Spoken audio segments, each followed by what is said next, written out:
Excuse me.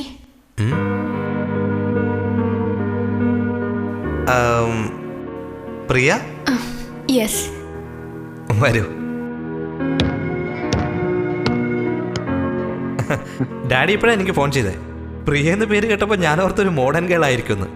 സാരമില്ല, എൻ്റെ അമ്മ ഫോട്ടോയിൽ ഈ സാരിയൊക്കെ കൊടുത്ത് ഞാൻ കണ്ടിട്ടുണ്ട്. പിന്നെ ഡാഡി എഗ്രിമെന്റിന്റെ കണ്ടീഷൻസ് ഒക്കെ പറഞ്ഞായിരുന്നല്ലോ. എന്ത് എഗ്രിമെന്റ് സർ? നമ്മുടെ മാരേജ് എഗ്രിമെന്റ്. മാരേജ് എഗ്രിമെന്റ് ഒന്നും പറഞ്ഞില്ലല്ലോ. പറഞ്ഞില്ലേ? നോ പ്രോബ്ലം, ഞാൻ തന്നെ പറയാം. ഒന്നുമില്ല, ഒരു ചെറിയ കണ്ടീഷൻ.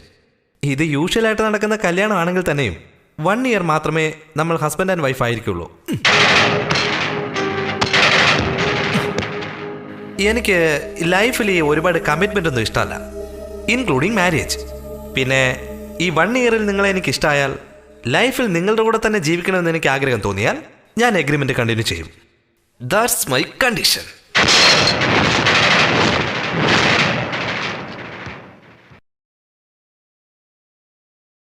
ഇങ്ങനെ സൈലന്റ് ആയിരുന്ന എങ്ങനെ? യെസ് ഓർ നോ എന്തെങ്കിലും ഒന്ന് പറ. കാണാൻ ഭംഗിയുണ്ട്, എനിക്ക് നിന്നെ ഇഷ്ടപ്പെട്ടു. 1 വർഷം വെപ്പാട്ടിയായിട്ട് വരുന്നൊന്ന് നേരെ ചോദിച്ചാ പോരെ നിങ്ങൾക്ക്? എന്തിനാ ഇങ്ങനെ ചുറ്റി വിളിച്ച് കല്യാണം എന്ന പേരിലെ ഡ്രാമ കളിക്കുന്നേ? വെപ്പാട്ടിയോ? വെപ്പാട്ടി മീൻസ്? ഓ, ഫോറിനിൽ പോയി പഠിച്ചിട്ട് വന്നവരല്ലേ? നിങ്ങൾക്ക് ഞങ്ങളുടെ ഭാഷയൊന്നും അറിയില്ലായിരിക്കും. വെപ്പാട്ടി എന്ന് വെച്ചാ നിങ്ങളുടെ ലാംഗ്വേജിൽ കീപ്പ് എന്ന് പറയും.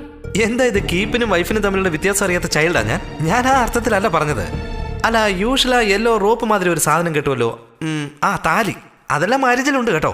പക്ഷെ മാരേജിന്റെ പീരീഡ് 1 ഇയറേ ഉള്ളൂ. ഒരു കമ്പനി ടെമ്പററി ആയിട്ട് ആളെ എടുത്തിട്ട് ഇഷ്ടപ്പെട്ട പെർമനന്റ് ആക്കുന്നത് പോലെ ഭാര്യയും ടെമ്പററി ആയിട്ട് വെച്ചിട്ട് ഇഷ്ടപ്പെട്ട പെർമനന്റ് ആക്കാന്ന് വിചാരിക്കുന്നുണ്ടോ? ഈ കാശുള്ളതിന്റെ അഹങ്കാരം എന്റെ അടുത്ത് കാണിക്കണ്ട. ഹലോ, നിക്ക്. എന്തിനാ ഇങ്ങനെ ആവശ്യമില്ലാത്ത പ്രഷർ കൂട്ടുന്നത്? എന്റെ ഡാഡി എന്നെ നിർബന്ധിച്ച പോലെ ഞാൻ നിങ്ങളെ ഇതുവരെ നിർബന്ധിച്ചില്ലല്ലോ. ഇഷ്ടപ്പെട്ടെങ്കിൽ നിങ്ങൾ സ്വീകരിക്കുക, അല്ലെങ്കിൽ ഇത് വിട്ടുകളഞ്ഞായിരുന്നേ. നിങ്ങൾ വീണ്ടും ഡാഡിയുടെ അടുത്ത് പോയി PA ആയിട്ട് തന്നെ ജോലി നോക്കുള്ളൂ. നിങ്ങളുടെ അടുത്ത് ജോലി ചെയ്യുന്നത് കൊണ്ട് നിങ്ങൾ എന്ത് പറഞ്ഞാലും കേട്ടോളൂ എന്ന് നിങ്ങൾ നിങ്ങളുടെ അച്ഛനെ തെറ്റിദ്ധരിച്ചിരിക്കുകയാണ്.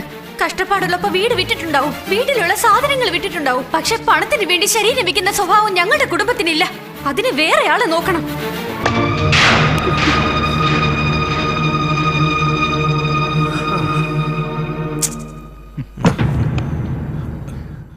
ഇത്ര സൗകര്യങ്ങൾ ഉണ്ടായിട്ടും നിങ്ങളുടെ അടുത്ത് കൈ നീട്ടി ശമ്പളം വാങ്ങുന്ന എന്നെ മരുമകളാക്കണമെന്ന് പറഞ്ഞപ്പോ നിങ്ങളുടെ വലിയ മനസ്സിനെ ഓർത്ത് ഞാൻ ഒരുപാട് സന്തോഷിച്ചു.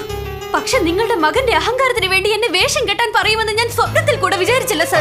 ഒന്നും പറയണ്ട സർ. സ്വന്തം മകന്റെ ആഗ്രഹത്തിന് വേണ്ടി കാറും ബംഗ്ലാവും വാങ്ങിക്കൊടുക്കുന്ന അച്ഛന്മാരെ ഞാൻ കണ്ടിട്ടുണ്ട്.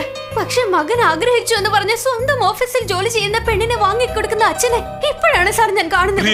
വാക്കുകൾ കൊണ്ട് എന്നെ വേദനിപ്പിക്കല്ലേ. നിന്നെ കബളിപ്പിക്കണമെന്ന് ഞാൻ ഒരിക്കലും വിചാരിച്ചിട്ടില്ല. പിന്നെന്തിനാ 1 വർഷം മാത്രം മകന്റെ ഭാര്യ ഇരുന്നാൽ മതി എന്നുള്ള എഗ്രിമെന്റിന്റെ കാര്യം എന്നിൽ നിന്നും മറച്ചത്?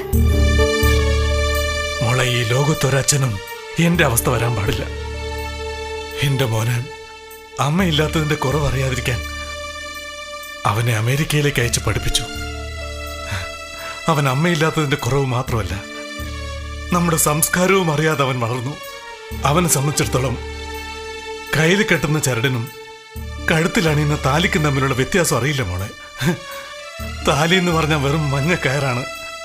അതെപ്പോ വേണമെങ്കിലും കഴുത്തിൽ കെട്ടാം, എപ്പോ വേണമെങ്കിലും അഴിക്കാം എന്നൊക്കെയാ വിചാരിച്ചിരിക്കുന്നത്.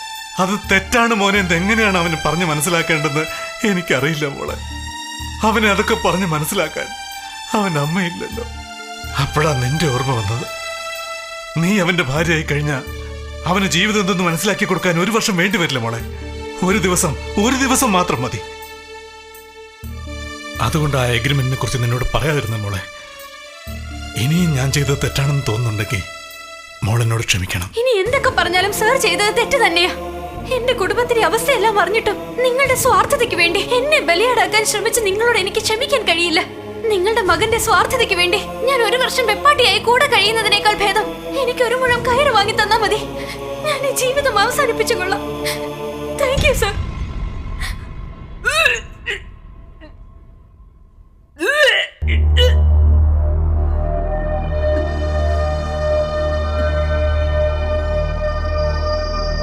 ചേച്ചി, എന്നോട് ക്ഷമിക്കണം ചേച്ചി.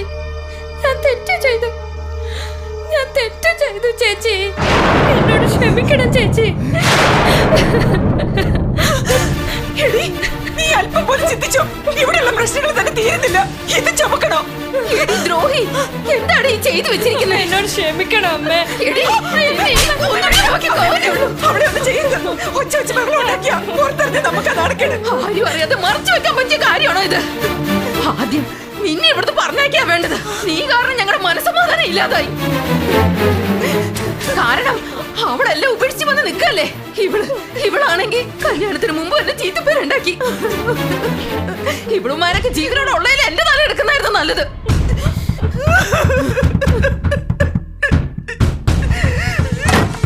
ചേച്ചി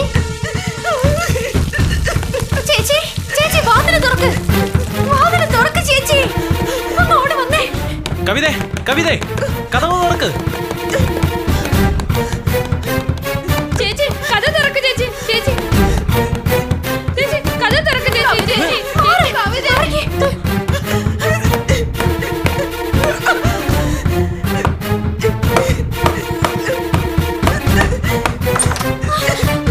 ചേച്ചി മോളെ,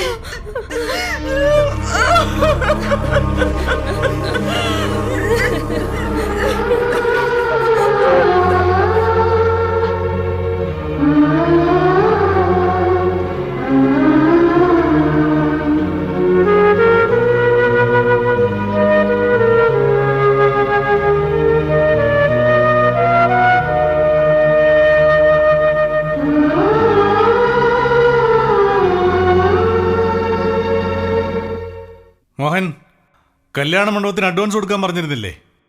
അത് വേണ്ട, ക്യാൻസൽ ചെയ്തേക്ക്. വാ മോളെ, ഇരിക്കേ. എന്താ മോളെ? എന്റെ റെസിഗ്നേഷൻ ലെറ്റർ സർ. ഞാൻ അപ്പൊ തന്നെ ക്ഷമ ചോദിച്ചല്ലോ മോളെ. വിശ്വനാഥൻ സാറിന്റെ മരുമകൾ അദ്ദേഹത്തിന്റെ ഓഫീസിൽ ജോലി ചെയ്താൽ അദ്ദേഹത്തെ എല്ലാരും കുറ്റപ്പെടുത്തി സംസാരിക്കില്ലേ? അതാ റിസൈൻ ചെയ്യുന്നേ. നിനക്ക് സമ്മതമാണോ കല്യാണത്തിന്? I'm sorry. Relax. One second. Mohan, ഞാനാണോ അത് ക്യാൻസൽ ചെയ്യാൻ പറഞ്ഞിരുന്നില്ലേ? വേണ്ട, ഉറപ്പിച്ചോ. അഡ്വാൻസ് കൊടുത്തേക്ക്. കൺഫേം.